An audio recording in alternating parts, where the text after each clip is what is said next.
Merci Seigneur Jésus. Jésus pour ce bon moment. Amen. Nous te remercions Père de nous donner encore l'occasion de se présenter devant toi Amen. et de me donner Père l'occasion de parler de ta part, de n'être qu'un instrument par lequel tu vas passer pour nous apprendre Père cette deuxième partie de Jean 3,16. Je te dis merci pour cette journée que tu nous donnes, merci pour cette grâce que tu nous fais et Amen. visite Père ceux qui ne sont pas là, garde-les Père de gloire et touche leur cœur pour que la présence à l'église ne soit pas une question de temps que nous donnons, mais une question de présence manifeste, puissante tout le temps. Car c'est là que tu nous donnes la vie et pour l'éternité. Gloire à Dieu. Amen. Amen. Je vais lire encore le passage. La parole de Dieu nous dit ceci. Car Dieu a tant aimé le monde qu'il a donné son Fils unique afin que quiconque croit en lui ne périsse point, mais qu'il ait la vie éternelle. Asseyons-nous, s'il vous plaît. Jean 3, 16.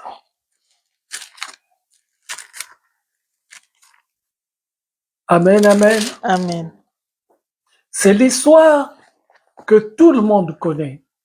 C'est l'histoire que tout le monde en parle. Jean 3, 16. Tout le monde en parle. Chaque fois qu'il y a une évangélisation, il y a ce passage qui revient chaque fois. Car Dieu a tant aimé le monde qu'il a donné son Fils unique pour que quiconque croit en lui ne périsse point, mais qu'il ait la vie éternelle. Mais maintenant, regardons cette phrase de bout en bout. Car Dieu a tant aimé le monde. Mais qu'est-ce que Dieu a aimé? Le monde, c'est quoi? Je vais prendre un autre sens aujourd'hui. Le monde, c'est le cosmos. Je vais le prendre dans le sens du cosmos. Le cosmos, c'est l'ensemble de tout ce que nous voyons et de ce que nous ne voyons pas. C'est l'étendue du ciel et la terre. C'est tout cela, le cosmos. Le cosmos, c'est quand tu penses aux autres planètes que tu ne connais pas, tout cela, c'est dans le cosmos. Et Dieu a tant aimé le monde. Donc, on peut aimer le monde, c'est-à-dire le cosmos. Dieu a tant aimé sa création. Dieu n'a pas... Je vais parler seulement que de ce sens-là. Mais il y a un autre sens aussi. Dieu a tant aimé le monde. C'est nous tous, nous sommes dans ce monde. Ça, c'est autre chose. Mais aujourd'hui, je vais parler que de ce sens-là, le cosmos. Alléluia. Le cosmos, c'est un arrangement constitué d'un ordre, d'un gouvernement. Tout ce que Dieu a créé, cela veut dire quoi? Tout cela dépend de l'ordre que Dieu a établi. Alors, qu'est-ce qui s'est passé là-haut quand Dieu a établi l'ordre? Il a créé l'homme et l'homme est venu et l'homme a dérangé cet ordre. Donc, l'homme a déséquilibré ce que Dieu avait mis en place. L'homme a désordonné, a désorganisé ce que Dieu avait mis en place. Alléluia. Or, nous savons que Dieu est immuable. Il ne change jamais. Et il est amour. Donc, Dieu est amour. Alors, comment est-ce que dans cette phrase, on nous dit, Dieu a tant aimé le monde qu'il a donné. Ce qui veut dire, Dieu a d'abord aimé le monde et qu'il a ensuite donné. Donc, il a donné par rapport à l'amour dont il sentait le monde. Or, la parole de Dieu nous dit, Jean 17, 24, il nous dit, je vais le lire rapidement, Jean 17, 24.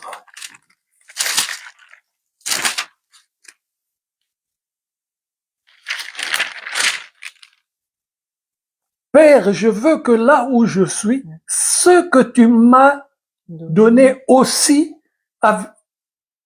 soit aussi ce que tu m'as donné soit aussi avec moi, afin qu'il voie ma gloire, la gloire que tu m'as donnée, parce que tu m'as aimé avant la fondation du monde, avant la fondation du monde. Donc cela veut dire Dieu, avant de créer l'homme, il a déjà aimé l'homme.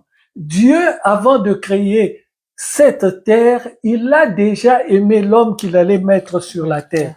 Donc ce n'est pas une question de construire d'abord, fonder la terre et ensuite voir les résultats de la terre et l'aimer. Non, Dieu a déjà aimé l'homme avant la fondation du monde. Et alléluia. Amen.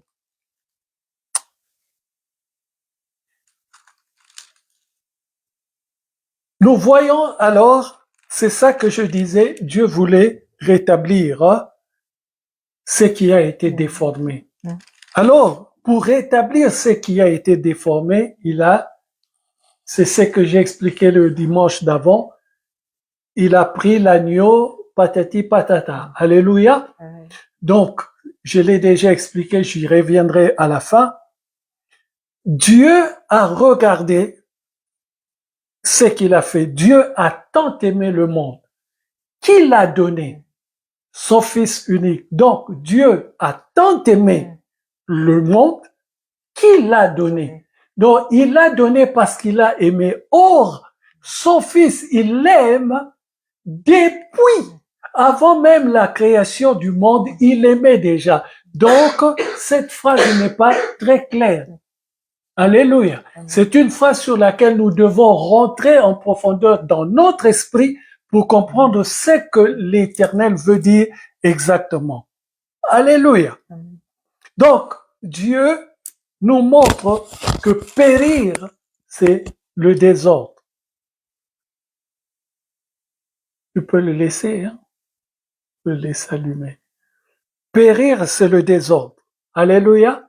Et Dieu a tant aimé le monde qu'il a fait que le monde puisse vivre dans l'ordre. Et cet ordre-là, c'est ça qui dérange Dieu. Dieu est dérangé par le désordre que l'homme a mis. Et quel est ce désordre? Le désordre, c'est ce que Dieu a jugé bon de mettre en place. L'homme est venu et il a tout mis en désordre. Alléluia. Amen. Alors cela nous amène à ce que j'appelle les versets d'or. Les versets d'or, c'est au commencement. Qu'est-ce que Dieu dit? L'identité de Jésus-Christ avant sa naissance. Donc, nous devons savoir que Jésus-Christ, avant sa naissance, qui il était.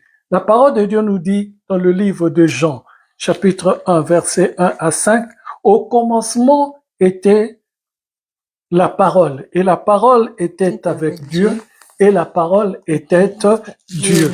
Elle était au commencement avec Dieu. Toutes choses ont été faites par elle, et rien de ce qui a été fait n'a été fait sans elle.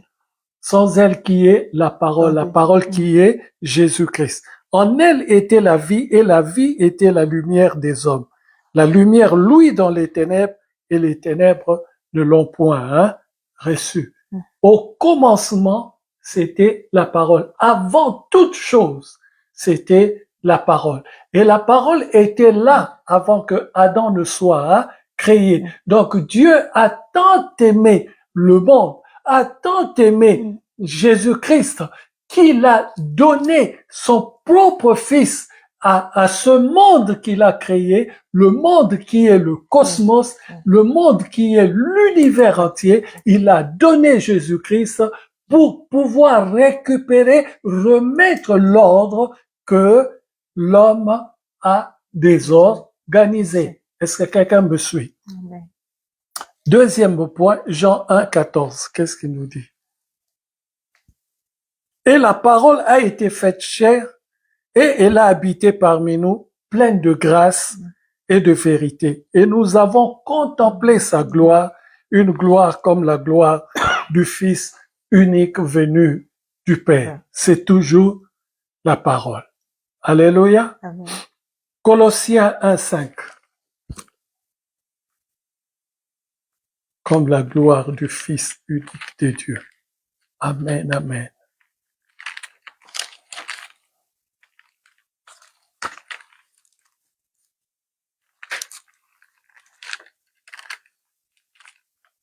Oh là là.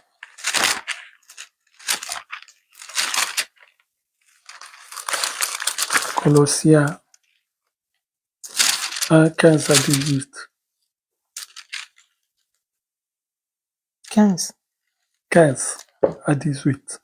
Le Fils est l'image du Dieu invisible. Le Fils est l'image du Dieu invisible. Le premier-né de toute la création. Ça nous montre toujours l'identité de Jésus-Christ avant sa naissance. Car en lui ont été créées toutes les choses qui sont dans les cieux et sur la terre, les visibles et les invisibles, trône, dignité, domination, autorité, tout a été créé par lui et pour lui. Tout a été créé par lui et pour lui. Il est avant toute chose et toute chose subsiste en lui. Il est la tête du corps de l'Église, il est le commencement, le premier-né d'entre les morts, afin d'être en tout le premier. Afin d'être en tout le premier. Avant que Adam ne soit créé, il y avait déjà Jésus-Christ.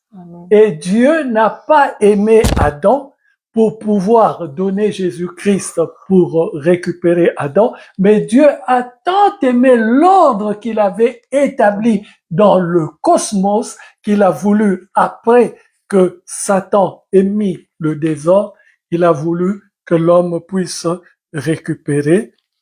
Alléluia. Amen. Alors Jean 1, 18, qu'est-ce qu'il nous dit?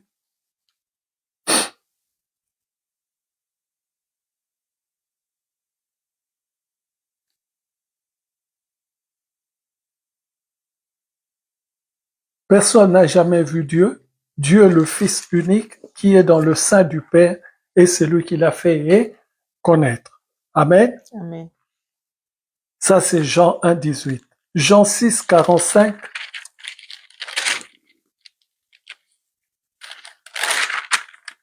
« 6, 45 à 46. Il est écrit dans les prophètes, ils seront tous enseignés de Dieu, afin que quiconque a entendu le Père a reçu son enseignement, vienne à moi. C'est que nul n'a vu le Père, sinon celui qui vient de Dieu. Celui-là a vu le Père. Il nous explique toutes ces choses pour nous montrer qu'avant qu'il vienne sur la terre, il était déjà la parole. Il existait déjà. Amen. Amen. 1 Corinthiens 10, 1 à 13.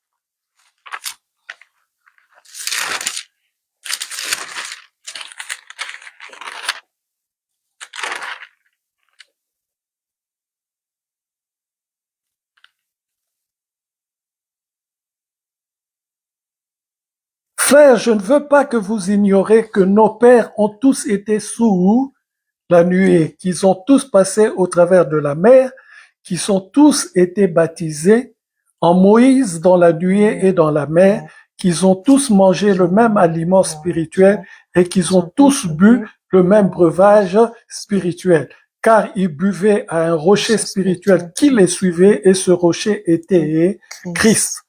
Mais la plupart d'entre eux ne furent point agréables à Dieu puisqu'ils périrent dans le désert. La plupart d'entre eux. Oh là là. Or, ces choses sont arrivées pour nous servir d'exemple afin que nous n'ayons pas de mauvais désirs comme ils en ont eu. Ne devenez point idolâtres comme quelques-uns d'entre eux, selon qu'il est écrit, le peuple s'assit pour manger, pour boire, puis ils se levèrent pour se divertir. Ne nous livrons point à la débauche comme quelques-uns d'entre eux s'y livrèrent de sorte qu'il en tomba 23 000 en un seul jour. Ne tentons point le Seigneur comme le tentèrent quelques-uns d'entre eux, qui périrent par les serpents. Ne murmurez point comme murmurèrent quelques-uns d'entre eux, qui périrent par l'exterminateur. Il nous donne tous les exemples qu'il faut. Aucune tentation ne vous est survenue qui n'ait été humaine.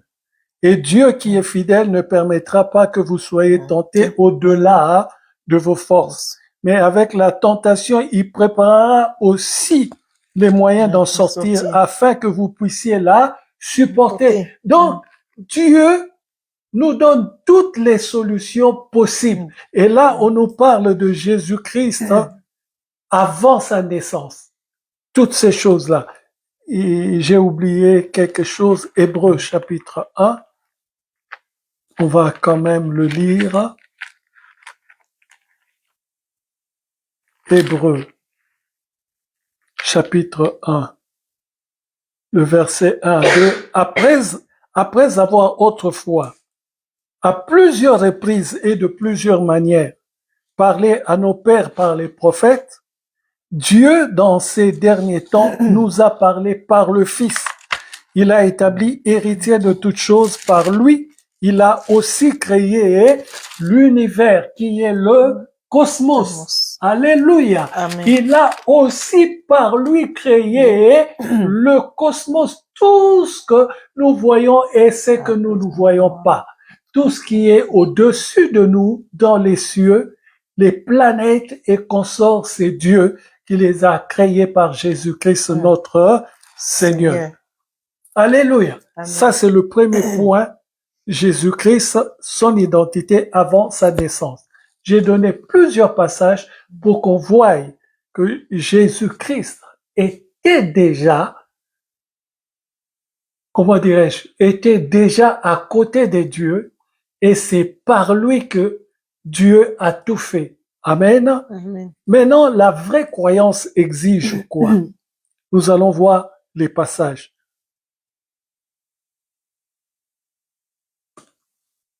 Romains 10. Romains 10.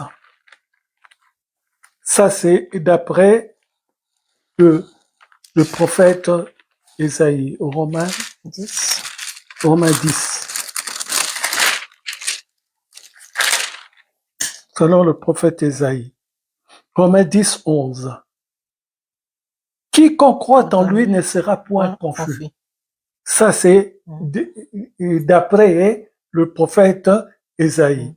Maintenant, nous allons voir ce que nous dit Joël, encore le prophète Joël. Au verset 13, il nous dit, « Car quiconque invoquera le nom du Seigneur sera sauvé. » Au verset 11, Ésaïe nous dit, « Quiconque croit en lui ne sera point confus. » Amen. 10, 11. 10, 11. Oui. C'est d'après Ésaïe. Et il dit, quiconque croit en lui, en Jésus-Christ, ne sera point confus.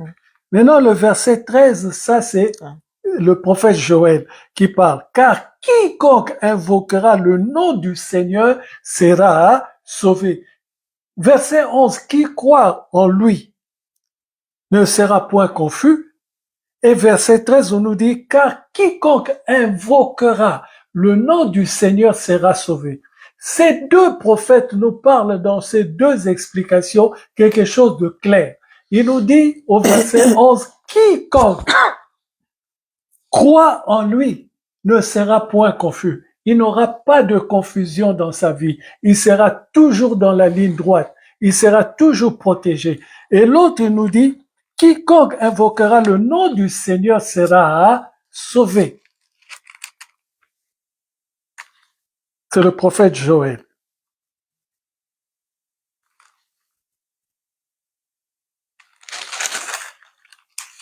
Et le prophète Ésaïe, c'est dans le verset 11. Vous pouvez vérifier cela dans le Ésaïe 28, 16. Et vous pourrez aussi vérifier cela dans Joël 2, 32. C'est les passages que les prophètes ont dit depuis longtemps. Ils l'ont déjà dit, ils l'ont déjà placé. Amen. Et cela nous amène à croire en quelque chose.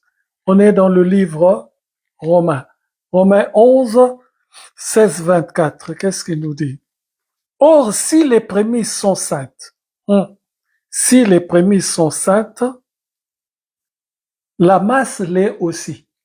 Si les prémices sont saintes, la masse l'est aussi. Et si la racine est sainte, les branches le sont aussi. Et il continue, il dit,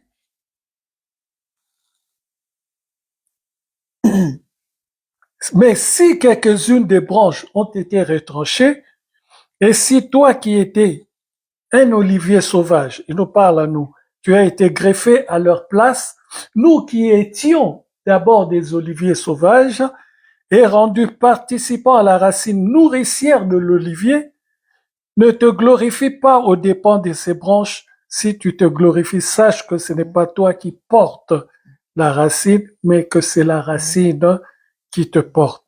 Tu diras donc, les branches ont été retranchées afin que moi, je sois greffé. Alléluia. Afin que moi, je sois greffé.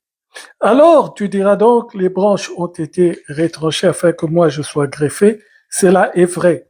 Elles ont été retranchées pour cause d'incrédulité et toi, tu subsistes par la foi. Ne t'abandonne pas à l'orgueil, mais crains. Car si Dieu n'a pas épargné les branches naturelles, il ne t'épargnera pas non plus. Considère donc la bonté et la sévérité de Dieu. Sévérité envers ceux qui sont tombés et bonté de Dieu qui envers toi si tu demeures ferme dans cette bonté. Autrement, tu seras aussi retranché. Et il dit encore, eux de même, s'ils ne persistent pas dans l'incrédulité, ils seront greffés, car Dieu est puissant pour les greffer de nouveau. Si toi, tu as été coupé de l'olivier sauvage selon sa nature et greffé contrairement à ta nature sur l'olivier franc, à plus forte raison, eux seront-ils greffés selon leur nature et selon leur propre olivier. Est-ce que quelqu'un a compris ce que Dieu veut dire par là? Si nous avons été greffés dans l'arbre original qui est Israël, si nous avons pu obtenir le salut par Israël, Israël qui a été rejeté par son incrédulité, si nous restons fermes et humbles dans cette voie, nous profiterons de cela pour la vie éternelle. Mais eux aussi, s'ils subsistent dans l'incrédulité, ils ne verront pas la gloire de Dieu. Mais s'ils changent, s'ils se transforment, eux aussi seront remis, greffés dans l'arbre dont ils font partie. Est-ce que quelqu'un comprend la parole de Dieu? Amen. Amen, amen. Amen. Ça, c'est la croyance. Et qu'est-ce que cela veut dire? Tout ce passage, tout ce que j'ai lu là au début, cela vous incite à comprendre quoi? La vraie croyance exige quoi? L'obéissance à la parole de Dieu. Tout ce que j'ai dit là, c'est l'obéissance à la parole de Dieu. Il est en train de nous expliquer, si vous restez ferme, vous resterez ferme à quoi? À l'obéissance de la parole de Dieu. Donc, la deuxième partie, c'est la vraie croyance qui exige l'obéissance à la parole de Dieu. On va voir encore quelques exemples. Hébreux 3, 16. Qui furent en effet ceux qui se révoltèrent après avoir entendu sa voix, sinon tous ceux qui étaient sortis d'Égypte sous la conduite de Moïse. Toujours l'exigence à l'obéissance. Il dit, qui furent en effet ceux qui se révoltèrent après avoir entendu sa voix, après avoir écouté la parole de Dieu, après avoir été enseignés, qui n'ont pas cru en cela? C'est seulement ceux-là qui écoutaient parler Moïse. Alléluia. Amen, amen. Amen. Et le verset 17 il nous dit, et contre qui Dieu fut-il irrité pendant 40 ans, sinon contre ceux qui péchèrent et dont les cadavres tombèrent dans le désert? Toujours.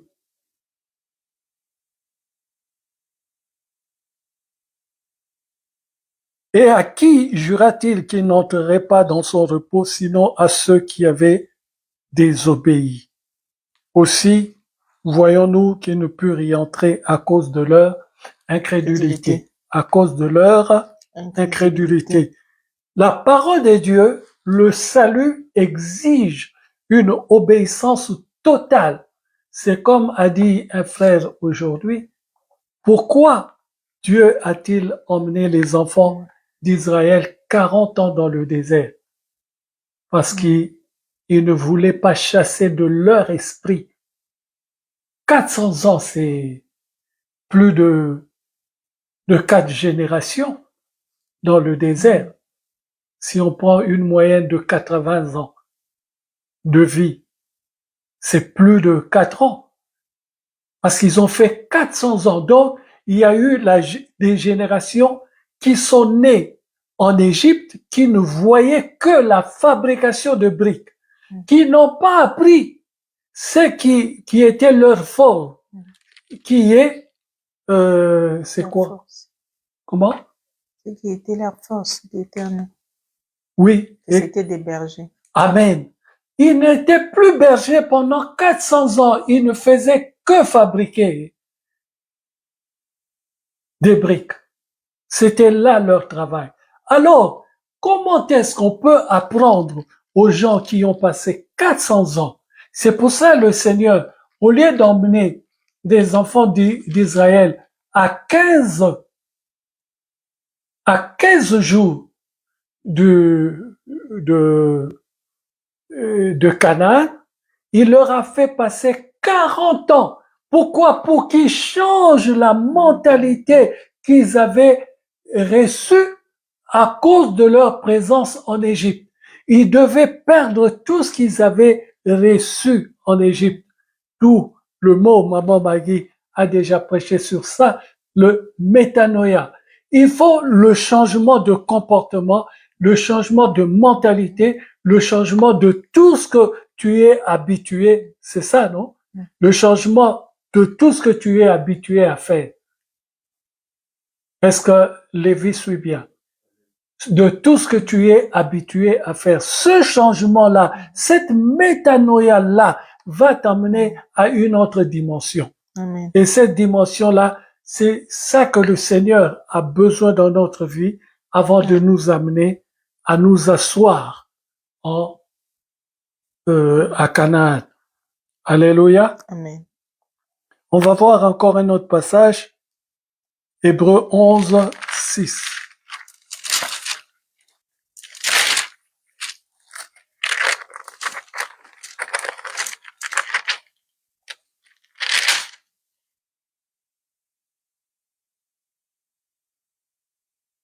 Or, sans la loi, or, sans la foi, il est impossible de lui être agréable. Car il faut que celui qui s'approche de Dieu croit que Dieu existe et qu'il est le rémunérateur de ceux qui le cherchent.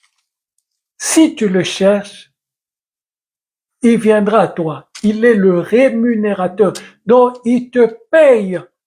C'est que ton besoin reçoit une récompense. Alléluia. Amen.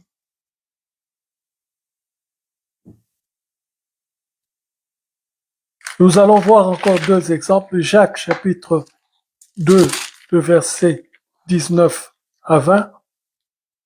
Tu crois qu'il y a un seul Dieu, tu fais bien. Les démons le croient aussi et ils tremblent. Les démons le croient aussi et ils tremblent. Veux-tu savoir, ô homme vain, que la foi sans les œuvres est inutile. Alléluia. Amen.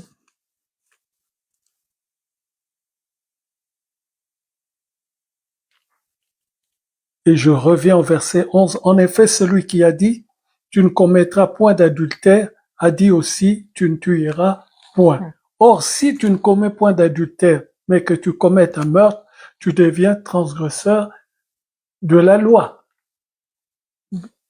Si tu agis bien dans une portion de loi et l'autre portion, tu agis mal, tout ce que tu as fait est vain. Donc, il ne faut pas seulement sortir avec la femme de quelqu'un d'autre, mais il ne faut pas non plus aussi tuer quelqu'un d'autre. C'est ça qu'il explique là. Le fait de prendre la femme de quelqu'un d'autre voit déjà la nudité de cette femme. Et toi, tu vas prendre cette femme, tu vois la même nudité. Tu es en train de salir tes yeux par rapport à cette femme. Et tu es en train de mettre quelque chose de mal dans la vie de cette femme. Quand elle retournera voir son mari, entre-temps, tu as été avec elle, elle va ramener ce que toi, tu possèdes et va le déposer chez le mari. Est-ce que quelqu'un m'entend bien? Et on va terminer par ce passage-là, 1 Jean, chapitre 2. 1 Jean, chapitre 2, le verset 3 à 6. Si nous gardons ces commandements, nous savons par cela que nous l'avons connu. Celui qui dit « je l'ai connu » et qui ne garde pas ses commandements est un menteur, et la vérité n'est point en lui. Mais l'amour de Dieu est véritablement parfait en celui qui garde sa parole. Par cela, nous savons que nous sommes en lui. Celui qui dit qu'il demeure en lui doit marcher aussi comme il a marché lui-même. Donc, pour cette partie, je m'arrête là. Tout ce que nous avons vu, et c'est bien conclu ici, celui qui dit qu'il demeure en lui doit marcher aussi comme il a marché lui-même. Cela veut dire la vraie croyance. Une personne qui dit qu'elle croit est une personne qui montre son exigence dans l'obéissance de la parole. Si tu n'as pas d'exigence à l'obéissance de la parole de Dieu, tu ne crois pas. Croire, c'est montrer à Dieu son obéissance totale. Et la troisième partie de ce texte, on nous pose la question, Dieu est-il vraiment juste? Apocalypse. Dieu est-il vraiment juste? Apocalypse 20. Apocalypse 20, 11 à 14. Puis je vis un grand trône blanc et celui qui était assis dessus. La terre et le ciel s'enfuirent devant sa face et ne fut plus trouvé de place pour eux.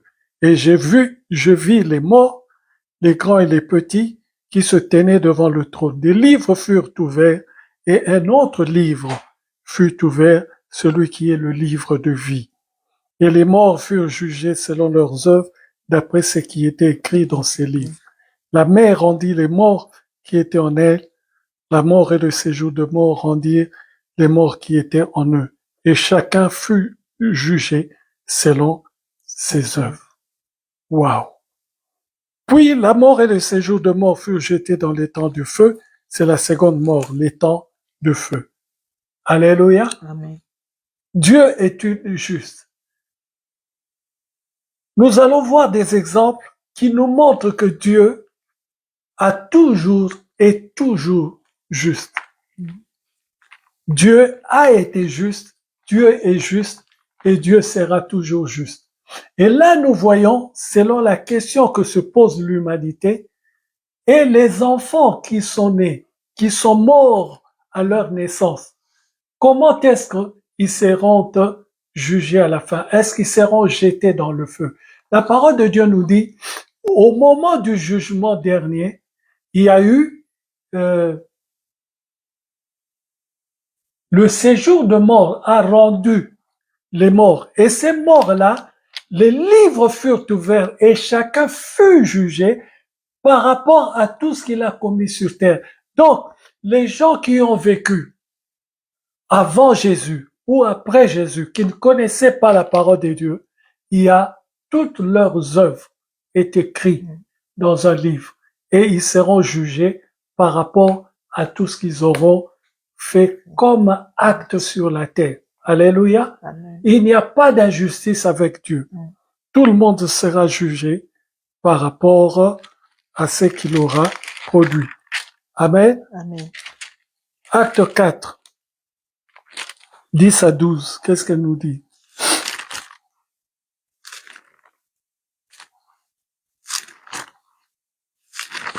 Sachez-le tous, et que tout le peuple d'Israël le sache. C'est par le nom de Jésus-Christ de Nazareth que vous avez crucifié et que Dieu a ressuscité des morts. C'est par lui que cet homme se présente en pleine santé devant vous. Jésus est la pierre rejetée que par vous qui bâtissez et qui est devenue la principale de l'angle. Alléluia. Amen. Il n'y a de salut en aucun autre, car il n'y a sous le ciel aucun autre nom qui ait été donné parmi les hommes par lequel nous devions être sauvés. Lorsqu'ils virent l'assurance de Pierre et de Jean, ils furent étonnés, sachant que c'étaient des hommes du peuple sans instruction, et ils reconnurent pour avoir été avec Jésus. Alléluia. Amen. Il n'y a sous le ciel, il n'y a de salut en aucun autre, car il n'y a sous le ciel aucun autre nom qui ait été donné parmi les hommes par lequel les hommes devaient être sauvés. Est-ce que quelqu'un comprend cela? Amen.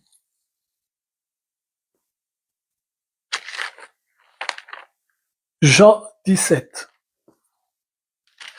Jean 17, 20 à 21.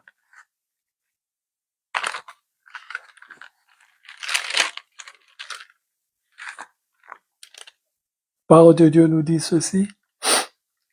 Ce n'est pas pour eux seulement que je prie, mais encore pour ceux qui croiront en moi par leur parole, afin que tous soient un, comme toi, Père, tu es en moi, et comme je suis en toi, afin que eux aussi soient un en nous, pour que le monde croie que tu m'as envoyé. Pour que le monde croie que tu m'as Envoyé. Dieu est-il juste? Oui. Tout cela nous montre la justice de Dieu. Il n'est pas un Dieu qui fait les choses au hasard, c'est un Dieu qui a tout préparé par lui et pour lui. Et nous allons terminer par le livre des Actes, chapitre 17. Actes, chapitre 17, versets 26 à 28.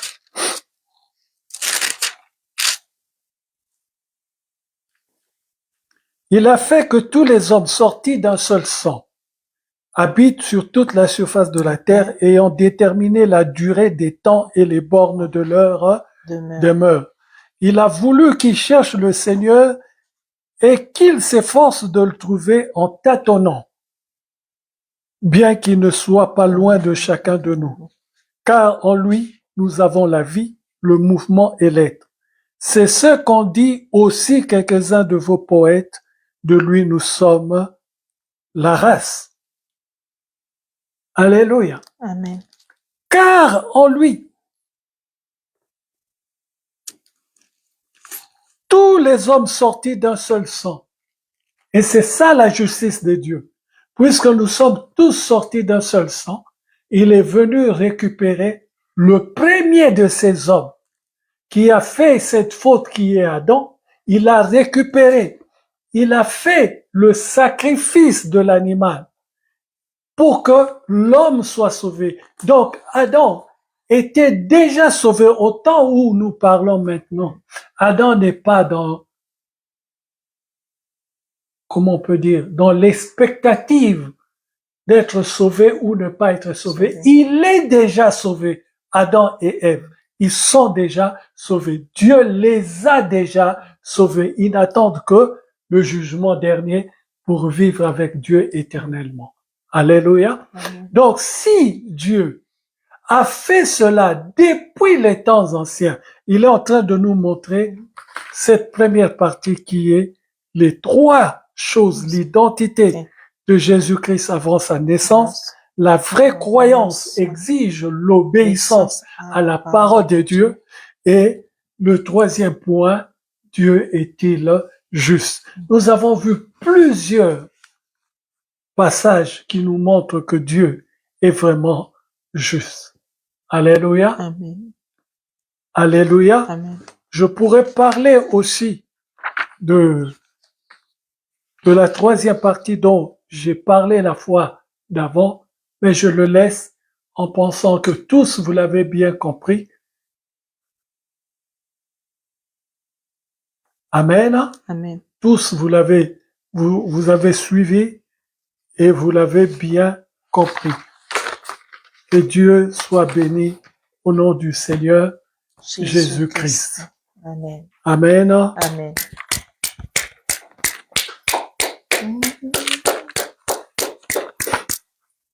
Amen, amen. Amen. C'est la fin du culte, nous nous levons.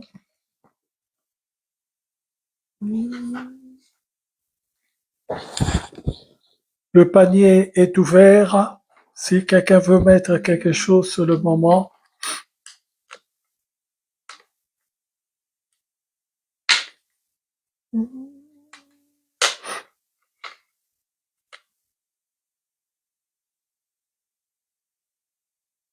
La nouvelle Jérusalem, moi je l'aime, je vais y aller.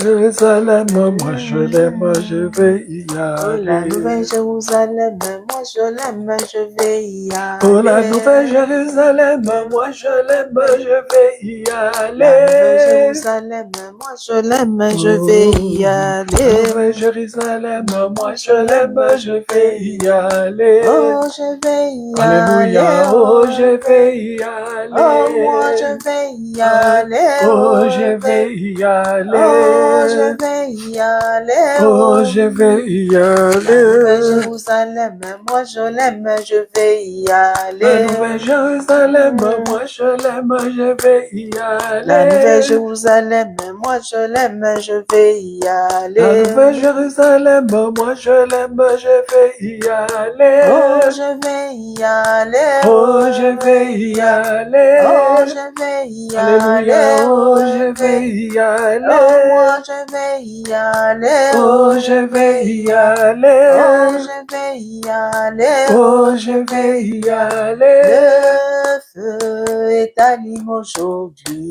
Le feu est allumé aujourd'hui. Le feu est allumé aujourd'hui. Chantons Alléluia, Le feu est allumé. Chantons Alléluia, le feu est allumé. Le Le feu est allumé aujourd'hui. Le feu est allumé aujourd'hui. Le feu est allumé aujourd'hui. Chantons Alléluia, Le feu est allumé. Chantons Alléluia. Le feu est allumé. Que ton feu, Seigneur, Prie en moi. que ton feu, Seigneur, Prie en moi.